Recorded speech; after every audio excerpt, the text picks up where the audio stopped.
Hebreus capítulo 9.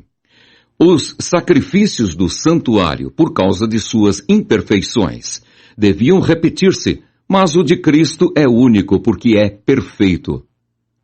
Ora, também o primeiro tinha ordenanças de culto divino e um santuário terrestre, porque um tabernáculo estava preparado, o primeiro, em que havia o candeeiro e a mesa e os pães da proposição, ao que se chama o santuário.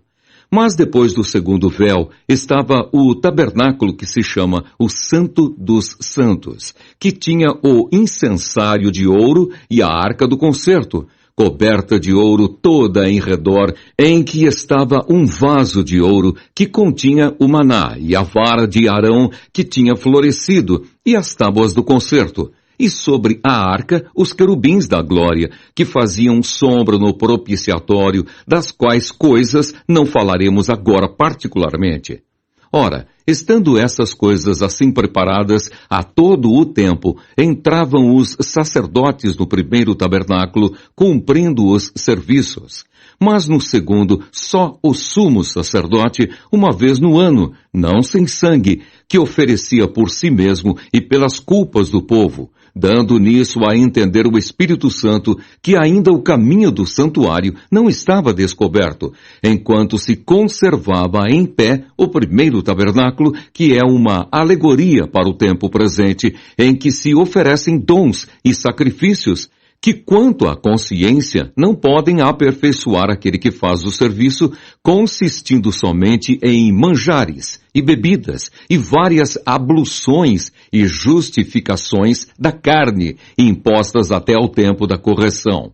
Mas vindo Cristo, o sumo sacerdote dos bens futuros, por um maior e mais perfeito tabernáculo, não feito por mãos, isto é, não desta criação, nem por sangue de bodes e bezerros, mas por seu próprio sangue, entrou uma vez no santuário, havendo efetuado uma eterna redenção.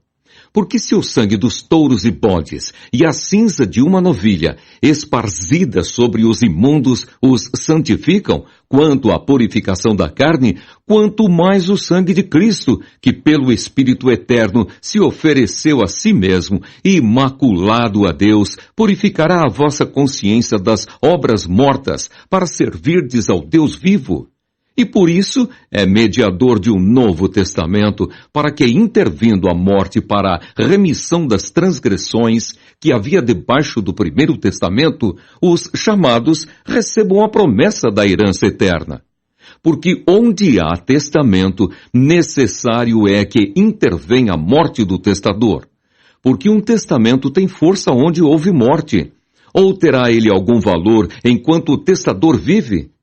Pelo que também o primeiro não foi consagrado sem sangue, porque havendo Moisés anunciado a todo o povo todos os mandamentos segundo a lei, tomou o sangue dos bezerros e dos bodes, com água, lã purpúrea e isopo, e aspergiu tanto o mesmo livro como todo o povo, dizendo: Este é o sangue do testamento que Deus vos tem mandado. E semelhantemente aspergiu com sangue o tabernáculo e todos os vasos do ministério. E quase todas as coisas, segundo a lei, se purificam com sangue, e sem derramamento de sangue não há remissão. De sorte que era bem necessário que as figuras das coisas que estão no céu assim se purificassem, mas as próprias coisas celestiais, com sacrifícios melhores do que estes. Porque Cristo não entrou num santuário feito por mãos, figura do verdadeiro, porém no mesmo céu, para agora comparecer por nós perante a face de Deus. Nem também para a si mesmo se oferecer muitas vezes, como o sumo sacerdote, cada ano entra no santuário com sangue alheio. De outra maneira, necessário lhe fora padecer muitas vezes desde a fundação do mundo. Mas agora, na consumação dos séculos, uma vez se manifestou para aniquilar o pecado pelo sacrifício de si mesmo.